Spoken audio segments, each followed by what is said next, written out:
సువార్తవాణి యేసుక్రీస్తు ప్రభుని సువార్తవాణి నిత్య జీవపు సువార్తవాణి నిత్య జీవములోకి చేర్చి సువార్తవాణి సువార్తవాణి.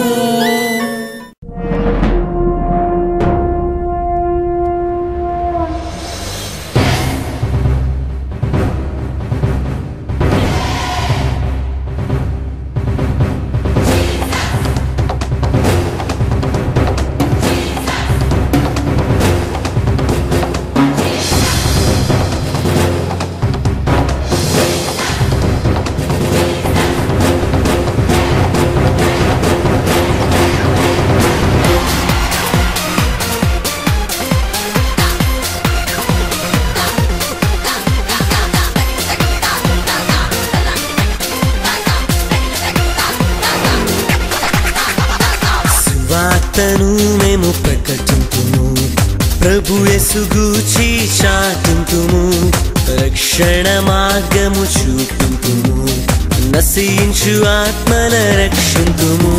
ఇదే మా నిశ్చయం, ఇదే మా వాగ్దానం, ఇదే మా నిశ్చయం, ఇదే మా వాగ్దానం. సువార్తను మేము ప్రకటింతుము, ప్రభు యేసు గూర్చి చాటింతుము, రక్షణ మార్గము చూపింతుము, నశించు ఆత్మల రక్షింతుము.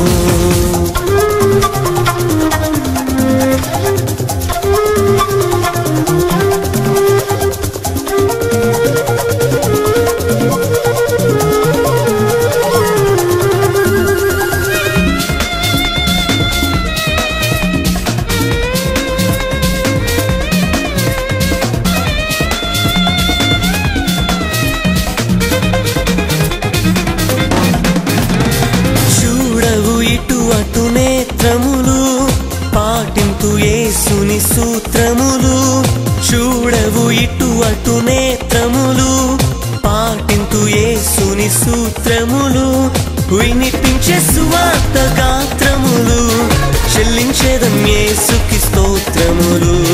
వినిపించే సువార్త గాత్రములు, చెల్లించేదం యేసుకి స్తోత్రములు. ఇదే మా నిశ్చయం, ఇదే మా వాగ్దానం, ఇదే మా నిశ్చయం, ఇదే మా వాగ్దానం. సువార్తను మేము ప్రకటింతుము, ప్రభు యేసు గూర్చి చాటింతుము, రక్షణ మార్గము చూపింతుము, నశించు ఆత్మల రక్షింతుము.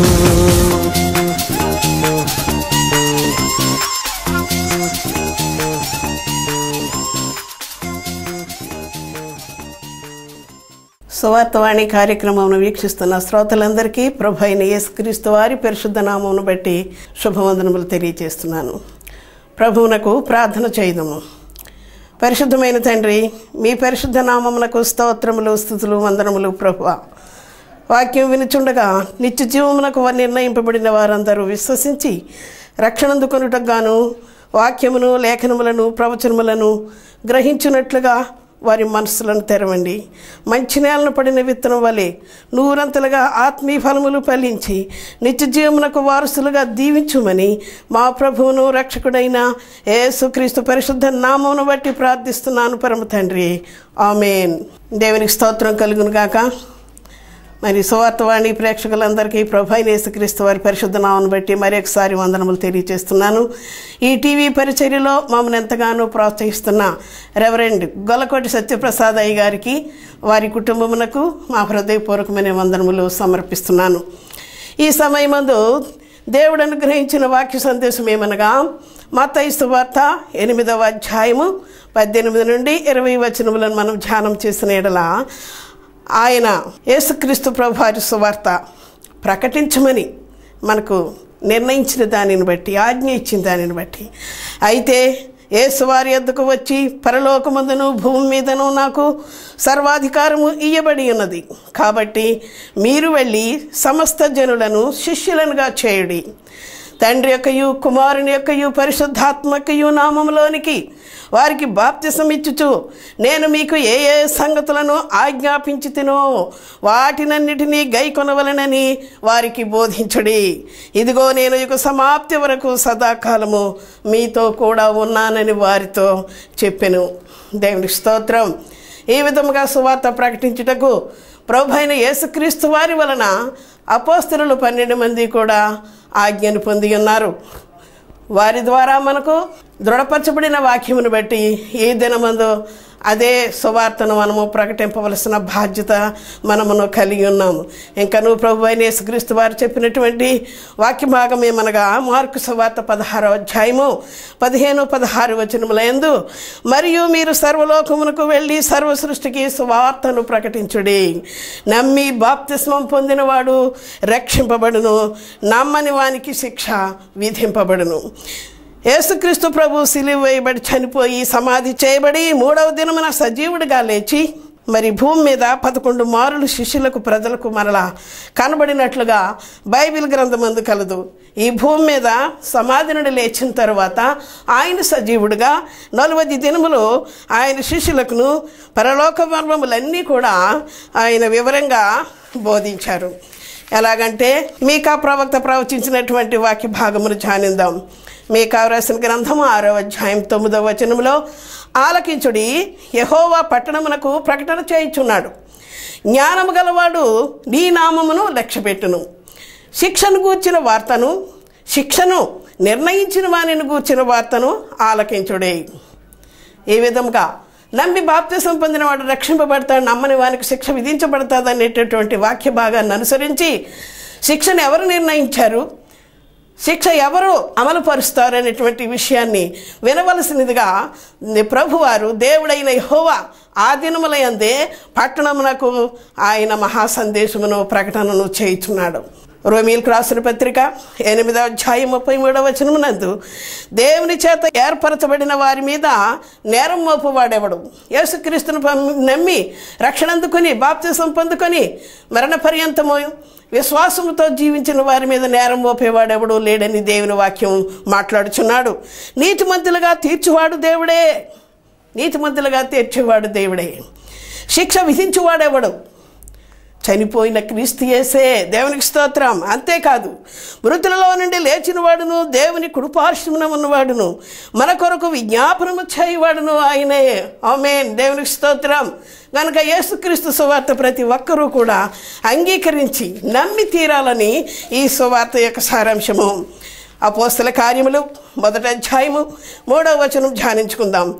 ఆయన శ్రమ పడిన తరువాత 40 దినముల వరకు వారికి అగుపడుచు దేవుని రాజ్య విషయములను కూర్చి బోధించుచు అనేక ప్రమాణములను రుజువులను చూపి వారికి తను తాను సజీవునిగా కనుపరుచుకొనెను. యేసుక్రీస్తు సిలువ వేయబడటం, మరి చనిపోవడం, సమాధి చేయబడటం, 3వ దినమున తిరిగి లేచి పరలోకానికి వెళ్ళిపోలేదండి. అయితే 40 దినముల వరకు భూమి మీద ఉండి 11 మారులు మరి ప్రత్యక్షమైనట్లు దేవుని బైబిల్ గ్రంథంలో మనం చూస్తాం. అయితే ఆ 40 దినములు కూడా వారితో ఉండి ఆయన సజీవునిగా కనపరుచుకొని అనేకమైనటువంటి పరలోక రాజ్య విషయములను మర్మములను దేవుడు రుజువులతో సహా శిష్యులకు బయలుపరిచి ఉన్నాడు, తెలియపరిచి ఉన్నాడు. ప్రతి మనుషుడు ఆజ్ఞాతిక్రమమును పాపములో బంధింపబడి నరకపాత్రులుగా తీర్పు నొంది శిక్షింపబడట దేవునికి ఇష్టం కాదు. లోకములో ఈ పాపమనున్నది ఆది తల్లిదండ్రులైన ఆదాము హవ్వల నుండి మనకు సంప్రాప్తమైంది. నాటి నుండి నేటి వరకు ఈ పాపం మనిషిని బంధించి మంచి చేయాలని సంకల్పించినను చెడునే చేయనట్లు ప్రేరేపించినది ఏ పాపం. నీతిగా బ్రతుకుటకు ప్రయత్నించిన ఆ విధంగా చేయలేకపోవడం, కట్టడను అనుసరించలేకపోవడం ఇది మానవుని బలహీనత. గనుక 1 యోహాను రాసిన పత్రిక 3వ అధ్యాయము 4-5 వచనములు మనకు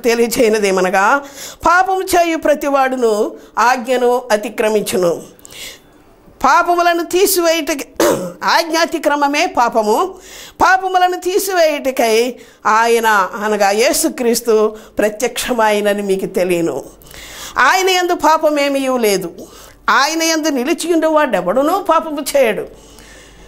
అయితే మనలను పాపము చేయుటకు ప్రేరేపించినదేమిటి? దేవుని యందు పాపము లేదు. ఆయన ఎవరిని పాపానికి ప్రేరేపించడు. దేవుని యందు ఉన్నవాడు పాపము చేయజాలడనే వాక్యము వక్కాణిస్తూ ఉన్నది.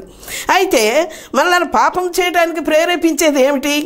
అది మనసాక్షిని చంపివేసి చేయరాని అకృత్యములను మనలను బానిసలుగా దాసులుగా చేయుచున్నది. అదేమిటో వాక్యం నుండి మనము తెలుసుకుందాం. మొదటి యోహాను రాసిన పత్రిక 3వ అధ్యాయం 8వ వచనమును ధ్యానించిన ఎడల అపవాది అనగా సాతాను మొదటి నుండి పాపము చేయుచున్నాడు గనుక పాపము చేయవాడు అపవాది సంబంధి. అపవాది యొక్క క్రియలను లయపరచుటకే దేవుని కుమారుడు యేసుక్రీస్తు ప్రత్యక్షమాయను. దేవునికి స్తోత్రం. అపవాది యొక్క క్రియలను లయపరచడానికి, తీసివేయడానికి, నాశనం చేయడానికి, అపవాది యొక్క మన మీద తన ప్రభుత్వం చలాయించకుండా ఉండటానికి, దాని అధికారాన్ని లయపరచడానికే దేవుని కుమారుడైన యేసుక్రీస్తు వారు ప్రత్యక్షమయ్యనని వాక్యంతో మాట్లాడుచున్నాడు. దేవుని మూలముగా పుట్టు ప్రతివానిలో ఆయన బీజము నిలుచును గనుక వాడు పాపము చేయడు. వాడు దేవుని మూలముగా పుట్టినవాడు గనుక పాపము చేయజాలడని దేవుని వాక్యం స్పష్టంగా తెలియపరుస్తుంది. యేసుక్రీస్తు ప్రభువారు అపవాదిని సాతాను గురించి ఆయన మనిషి కుమారుడిగా ఈ లోకంలో ఉన్నప్పుడు చాలా స్పష్టంగా తెలియచేశారు. ఏమనగా యోహాను సువార్త 8వ అధ్యాయము 44వ వచనం, మీరు మీ తండ్రి యొక్క అపవాది సంబంధులు, మీ తండ్రి దురాశలు నెరవేర్చుకోరువారు. ఆది నుండి వాడు నరహంతకుడై ఉండి సత్యమందు నిలిచిన వాడు కాడు. వాని యందు సత్యమే లేదు. వాడు అబద్ధమాడునప్పుడు తన స్వభావం అనుసరించి ఏం మాట్లాడును. వాడు అబద్ధికుడును అబద్ధమునకు జనకుడునై ఉన్నాడని ప్రభువారు మాట్లాడారు. ఇంత స్పష్టంగా మనలను ప్రేరేపించేటటువంటి, పాపం చేయడానికి ప్రేరేపించేటటువంటి అపవాదిని సాతానుని గురించి దేవుడు చక్కని వివరణ వాక్యం ద్వారా మనకు తెలియచేసి ఉన్నాడు. ఇందుకై దేవునికి స్తోత్రం. కనుక మనుషుడు చేసే పాపము తలంపుతో హృదయం నిండిపోయి నోటితో అబద్ధం పలికిస్తుంది. వాడు మొదటి నుంచి అబద్ధికుడు కదా, సాతానుడు, అపవాది, అబద్ధమునకు జనకుడై ఉన్నాడు, తండ్రి అయి ఉన్నాడని దురాశలు నెరవేర్చుకోరువాడు. చాలా చాలా చిన్ని చిన్ని విషయాలే మన దైనందిన జీవితంలో అబద్ధం మన నోటి నుండి వచ్చి పాపముతో అపవిత్రవర్చి మనలను పాపులుగా చేస్తుంది.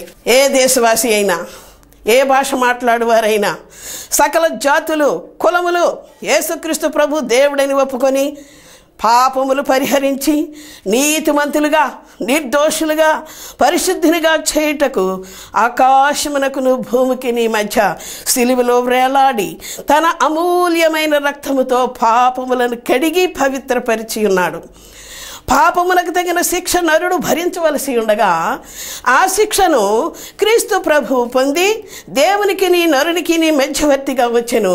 సమాధాన స్థితి దేవునికి మనకి కలుగు చేసి ఉన్నాడు. దేవునికి స్తోత్రం. అపోస్తల కార్యములు 4వ అధ్యాయం 12వ వచనం ధ్యానించిన ఎడల మరి ఎవని వలనను రక్షణ కలుగదు, ఈ నామముననే అనగా యేసుక్రీస్తు ప్రభు నామముననే మనము రక్షణ పొందవలను గాని ఆకాశము క్రింద మనుషులలో ఇయ్యబడిన మరి ఏ నామమున, ఏ పేరున రక్షణ పొందలేము. ఏలయనగా అపోస్తల కార్యములు 10:36 వచనములో యేసుక్రీస్తు అందరికీ ప్రభువు. అదే అపోస్తల కార్యములు 10వ అధ్యాయం 35లో ప్రతి జనములోనూ ఆయనకు భయపడి నీతిగా నడుచుకుని వానిని ఆయన అంగీకరించును. నీతిగా నడుచుకోవాలి, యేసుక్రీస్తు దగ్గరికి రావాలి, పాపాలను ఒప్పుకోవాలి, మారు మనసు పొందుకోవాలి. ప్రభువా నీ యందు నేను ఉంటానని మొరపెట్టి ప్రార్థన చేస్తున్న ప్రతి వాణిని కూడా ఆయన అంగీకరించి శుద్ధినిగా చేసి నీతిమంతులుగా, నిర్దోషులుగా ఎంచి తండ్రి ఎదుట నిలబెట్టగలడు. దేవునికి స్తోత్రం. దేవుని వాక్యం వినిచున్నా మరి ప్రేక్షకులకు నా మనవి, అంచె దినములలో మనమున్నాము. లోకాంతము రాబోతున్నది. అదే దేవుని మహాదినము, రెండవ రాకడ దినము. ఉగ్రత, నరకము నుండి, నిత్య శిక్ష నుండి తప్పించుకొనుటకు సిద్ధపడుము. మనుషులను సులువుగా చిక్కులు పెట్టు పాపం అబద్ధముతోనే ప్రారంభం. దేవుడిచ్చిన 10 ఆజ్ఞల నుండి మనల్ని తప్పించి పాపం చేయొచ్చు, అబద్ధమునకు జరకుడు అనగా తండ్రి యొక్క అపవాది సాతాను యొక్క కబంధ హస్తాల్లో వాని ఇనుప సంఖ్యలలో బంధింపబడి సాతానుకును వాని దూతలకును దేవుడు సిద్ధపరిచిన ఆ నరక గుండములో అగ్నిగుండములో మనమును యుగయుగముల పర్యంతము నిత్య శిక్షకు నియమింపబడుట జరుగును. వాక్యముని చిన్న ప్రేక్షకులు గమనించండి, ఈ అపవాదిని లేక సాతానును దేవుడు సృష్టించలేదు. ఈ చెడ్డ శక్తి ఎవరితోనూ సృష్టింపబడినది కాదు, తనకు తానుగా అనాది నుండి ఉన్నదని బైబిల్ సెలవిస్తుంది. దీనికి కూడా నాశనం లేదు. ఇది దేవుని మంచి కార్యములను వ్యతిరేక దిశలో చేర్పు చేయుటయే దీని స్వభావమును వాని పనిగా ఉంది. ఎలాగంటే దేవుడు వెలుగు, అపవాది చీకటి, దేవుడు సత్యము, అపవాది అబద్ధికుడు, దేవుడు ప్రేమామయుడు, అపవాది ద్వేషకుడును హంతకుడును నరకము శిక్ష అనుభవింపజేసేవాడు, మనకు కలుగజేసేవాడు అయి ఉన్నాడు. ఆదికాండం 1వ అధ్యాయం 1 నుండి 4 వచనాలు మనం ధ్యానించినట్లయితే ఈ అపవాది ఎక్కడి నుండి వచ్చాడో మనకు స్పష్టంగా తెలియపరుస్తున్నారు. ఆది యందు దేవుడు భూమి ఆకాశములను సృజించెను. భూమి నిరాకారముగాను శూన్యముగాను ఉండెను. చీకటి అగాధ జలము పైన కమ్మి ఉండెను. దేవుని ఆత్మ జలములపై అల్లాడుచుండెను. దేవుడు వెలుగు కమ్మని పలుకగా వెలుగు కలిగెను. వెలుగు మంచిదైనట్టు దేవుడు చూచెను. దేవుడు వెలుగును చీకటిని వేరుపరచెను. అనాదిగా ఉన్న ఈ చీకటియే అపవాది సాతాను. దేవుడు వెలుగు కమ్మని చెప్పిన జీవము గల శబ్దము వాక్యము చీకటిని దూరముగా తెరివేసింది. ఆకాశమందలు వాయుమండలమందు వానికి దేవుడు ఉనికిని ఇచ్చాడు. ఇందుచేత మీరు పోరాడున్నది ఈ లోకనాథులతో కాదు, అధికారులతో కాదు, కానీ వాయుమండలాధిపతితోనూ దురాత్మల సమూహంతోనూ మీరు పోరాడుచున్నారని ఆ వాయుమండలాధిపతి అయినటువంటి అపవాదిని గురించి ఎఫెసీ పత్రికలో మరి తెలియపరుస్తూ ఉన్నారు. దేవుడు తన పోలిక చొప్పున తన కొరకు సృష్టించుకున్న మానవులను పరిగట్టుకుని పాపాత్ములుగా చేసి తనతో పాటు నరకములో బాధపడినట్లుగా చేయుచున్నాడు అపవాది. గనుక ప్రతి మానవుడు పాపి. గనుక పాపము నుండి విడుదల పొందాలి. విడుదల పొందాలంటే వాక్యం వినాలి, యేసుక్రీస్తును అంగీకరించాలి, నమ్మి బాప్తిస్మం పొందాలి. రోమీయులకు రాసిన పత్రిక 10వ అధ్యాయం 17వ వచనములో కాగా వినుట వలన విశ్వాసము కలుగును, వినుట క్రీస్తుని గూర్చిన మాట వలన కలుగును. మనం ఏం వినాలి? యేసుక్రీస్తుని గూర్చినటువంటి మాట వినాలి.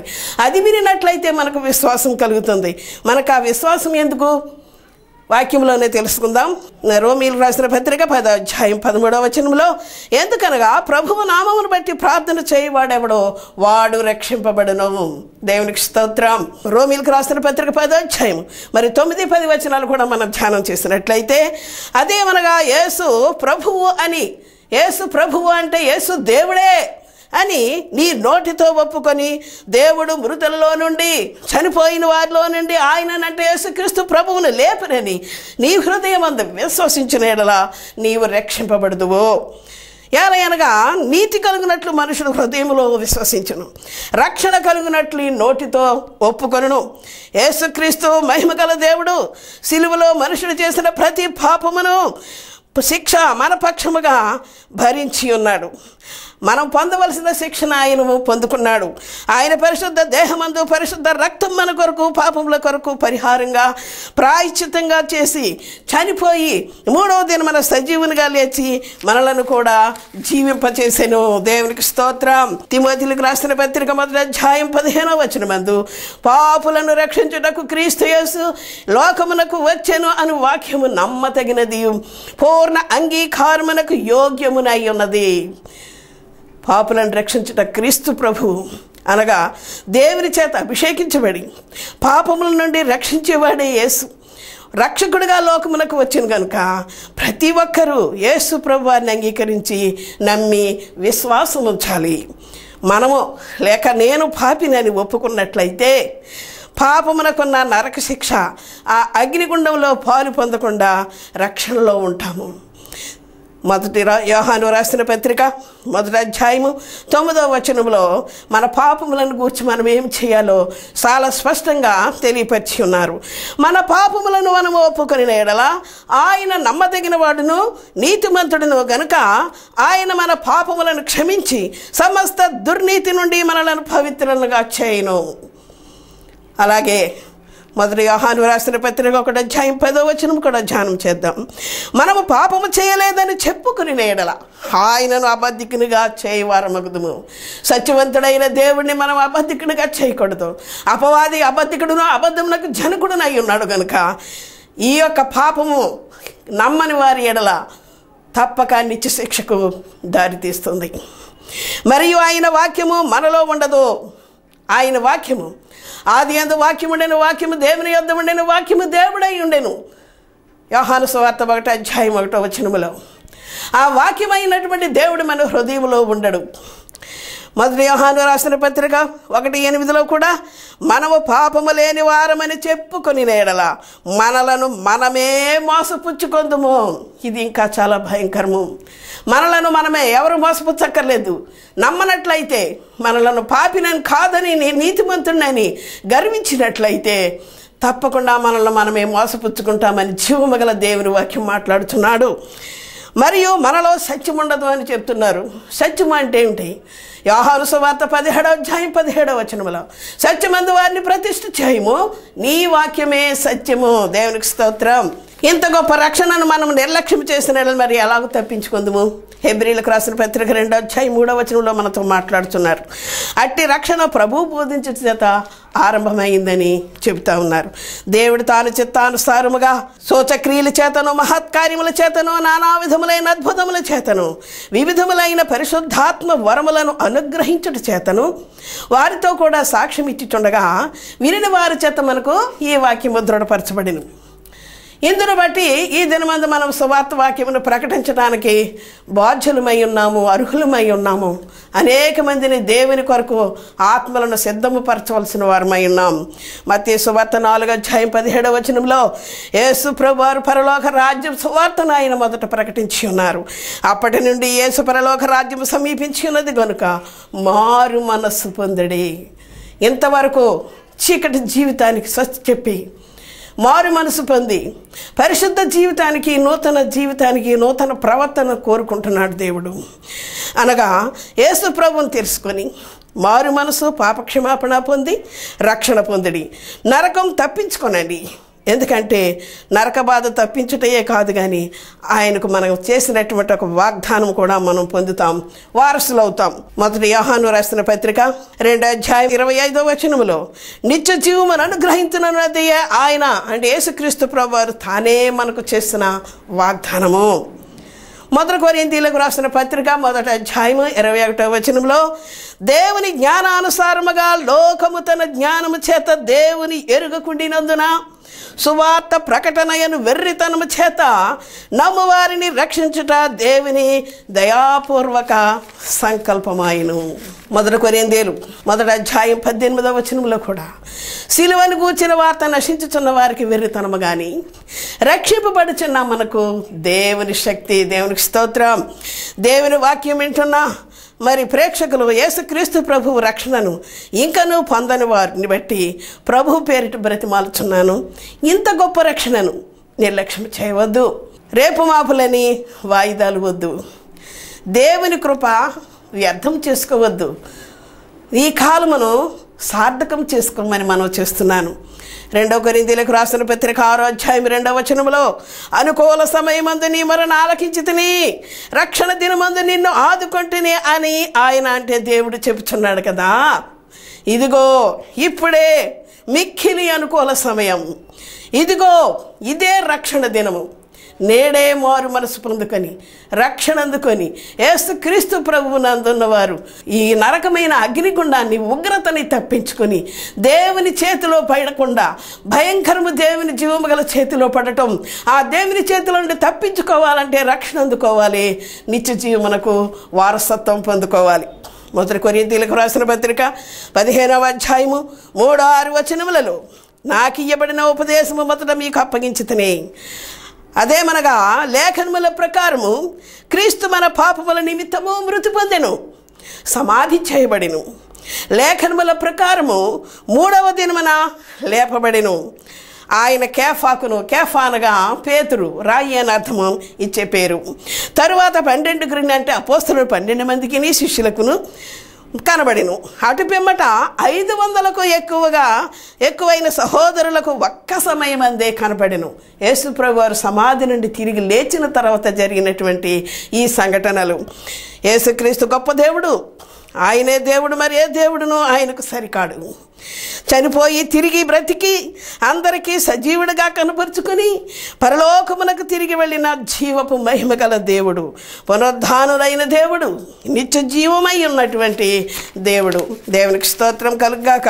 ఇటువంటి దేవుని మనము నిర్లక్ష్యం చేయకూడదని ప్రభు పేరట మరొకసారి రక్షణ అందుకొన్న వారిని నేను బ్రతిమాలుచున్నాను. 2 కొరింథీయులకు రాసిన పత్రిక 4వ అధ్యాయం 5-6 వచనములో నుండి, అంధకారములో నుండి అంటే చీకటిలో నుండి వెలుగు ప్రకాశించుగాక అని పలికిన దేవుడే. ఆదికాండం 1వ అధ్యాయం 3వ వచనములో వెలుగు కాగని పలుకగా వెలుగు కమ్మింది. వెలుగు మంచిదైనట్టు దేవుడు చూచాడు. ఎప్పుడైతే వెలుగు మంచిదయ్యిందో ఆ చీకటిని వాయుమండలంలో ఒక చోట కూర్చుండినట్లుగా దానికి గిరిగీసి ఒక పరిధి నియమించి వాయుమండలంలో ఆ అపవాదిని ఉంచాడు, ఆ చీకటిని ఉంచాడు. సూర్యచంద్రుల గమనం వల్ల ఏర్పడు రాత్రి పగలు చీకటి వెలుగులు కాదు.